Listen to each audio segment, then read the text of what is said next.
Guys আজকে বাইরে বৃষ্টি পড়তেছে আর আমার বউ আসলে দেখেন খিচুড়ি রান্না করছে।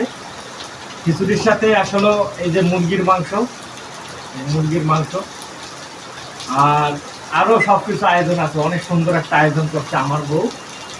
তো খিচুড়ি এই বৃষ্টির দিনে সবারই প্রিয়, বিশেষ করে আমার খুব পছন্দের একটা খাবার এই খিচুড়ি। তো সবারই দাওয়াত থাকলো, সবাই আসবেন, সবারই খিচুড়ি খাওয়ার দাওয়াত থাকলো। যার যার খিচুড়ি খুবই পছন্দ সবাই চলে আসবে। আমি সবাইকে দাওয়াত করলাম, সবাই চলে আসবে।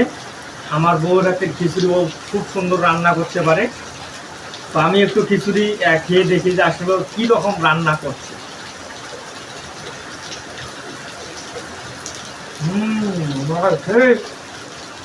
সেই রান্না হয়েছে। তো আপনারা কেউ মিস করবেন না, সবাই এই ভিডিওটা বেশি বেশি করে শেয়ার করে ছড়িয়ে দেবে আর সবাই দ্রুত করে চলে আসবে। ওকে, থ্যাংক ইউ।